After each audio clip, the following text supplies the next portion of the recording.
Picture this. You're standing in front of an open fridge late at night. You're tired, a little bored, and craving something cold and fizzy. Your eyes bounce between two familiar options: a can of soda and a bottle of sparkling water. They look similar. They sound the same when you crack them open. They both hiss, fizz, and promise refreshment.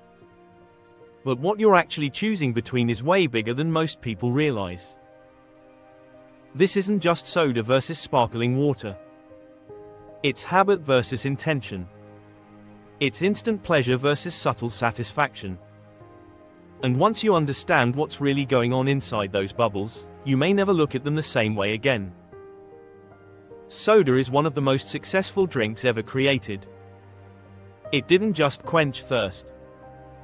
It became part of culture. Birthdays, road trips, movie theaters, fast food combos, sporting events. Soda has been there for all of it.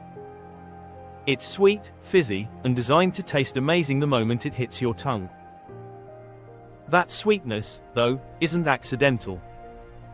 A standard can of soda contains around 39 grams of sugar. That's roughly 10 teaspoons. Not 10 over the whole day. 10 in one sitting. Your body doesn't really process that as a drink. It processes it more like a dessert that just happens to be liquid. And because it's liquid, it goes down fast, without making you feel full. That's part of the trick. When sugar hits your bloodstream that quickly, your blood glucose spikes. Your body responds with insulin to bring it back down. Do that often enough, and you're riding a roller coaster of energy highs and crashes. That's why soda can feel amazing for about 20 minutes and then leave you feeling sluggish or craving more. It's not just thirst you're satisfying. It's your brain's reward system. Sugar lights it up. The fizz adds excitement. The flavor triggers nostalgia. It's engineered pleasure. Then there's the acidity. Most sodas contain phosphoric acid or citric acid. These acids give soda that sharp bite that makes it feel extra refreshing. But they also soften tooth enamel over time. Combine acid with sugar, and you've got a perfect storm for cavities. That's why dentists tend to cringe a little when soda comes up in conversation. It's not that one soda will ruin your teeth. It's the slow, repeated exposure that does the damage. Caffeine adds another layer.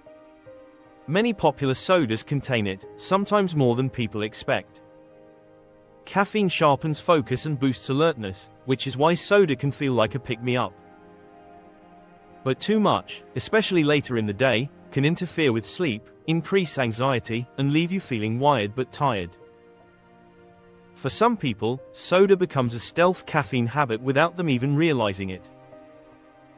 Diet soda tried to solve the sugar problem by replacing it with artificial sweeteners. On paper, it sounds perfect. All the sweetness, none of the calories. But the story doesn't end there. Artificial sweeteners can confuse your brain. You taste sweetness, but your body doesn't get the calories it expects. Some research suggests this mismatch may increase cravings or alter gut bacteria over time. The science is still evolving, but one thing is clear. Diet soda isn't quite the clean escape hatch it was once marketed to be. Now let's shift to sparkling water. At first glance, it feels almost too simple to compete. It's just water with bubbles. No sugar. No syrup. No caffeine. The carbonation comes from carbon dioxide dissolved under pressure. When you open the bottle, that gas escapes as fizz. That's it. No secret formula. No chemical sweetness designed to hook your brain. And because of that simplicity, sparkling water behaves very differently in your body. Since there's no sugar, sparkling water doesn't spike blood glucose. There's no insulin roller coaster. There's no crash. It hydrates you the same way still water does, which is huge.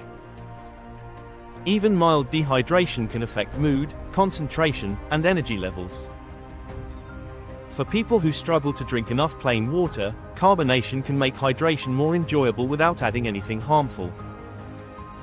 Some studies suggest sparkling water may help people feel fuller after drinking it, which can indirectly support appetite control. The bubbles create a sense of volume in the stomach. It's subtle, but over time, it can make a difference.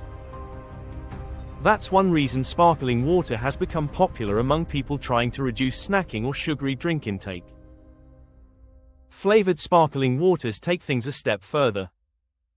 Many use natural flavor extracts without adding sugar or sweeteners. Lime, lemon, berry, grapefruit, cucumber. These flavors don't hit your brain like candy.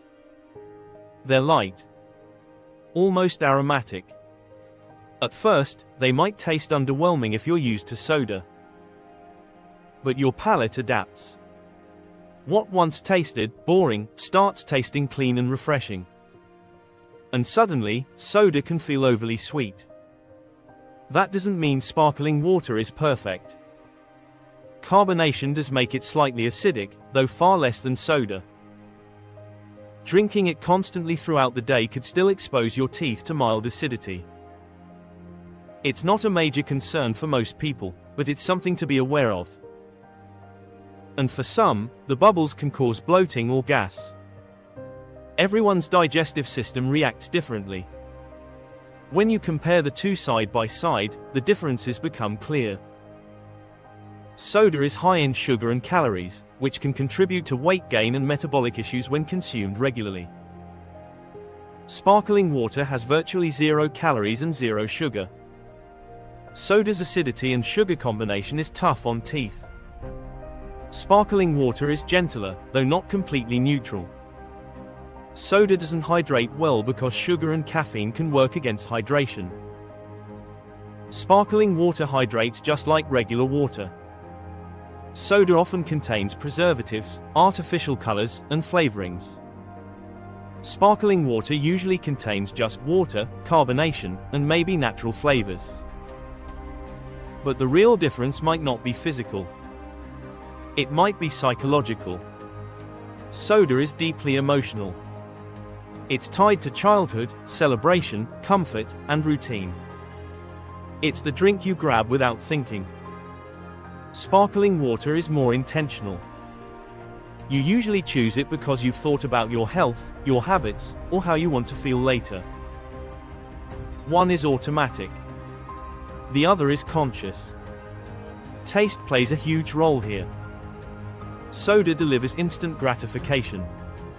Sweet, bold, aggressive flavor. Sparkling water is restrained. It doesn't demand attention. It invites it. Over time, that restraint becomes part of the appeal. There's no sugar crash. No sticky aftertaste. Just refreshment. Interestingly, sparkling water is also incredibly versatile. You can add fresh fruit, herbs, or citrus peels. You can use it as a mixer. You can drink it plain. Soda is more rigid. It's designed to be consumed exactly as it is. Sparkling water adapts to you. So which one wins? It depends on what you value. If you're looking for nostalgia, indulgence, and a quick hit of pleasure, soda delivers every time. But it comes with real trade-offs. Sugar, calories, dental health, and long-term metabolic effects. Sparkling water doesn't offer the same sugar rush, but it gives you hydration, balance, and flexibility without the downsides. For most people trying to make healthier choices without giving up fizz, sparkling water is the smarter everyday option. That doesn't mean soda has to disappear forever. An occasional soda enjoyed mindfully can still have a place. The key difference is frequency and awareness. When soda becomes a habit, it works against you. When it's an occasional treat, it's just a drink. At the end of the day, this isn't really about soda versus sparkling water. It's about understanding what you're drinking and why. Once you see past the bubbles, the choice becomes clearer. Drink what makes you feel good, not just in the moment, but afterward too. Thanks for watching. If you've got ideas for what we should explore next, drop them in the comments and we'll give you a shout out. Check out our other bingeable channels if you enjoyed this one. And as always, thanks for joining us as we uncover the stories hiding inside the simplest things.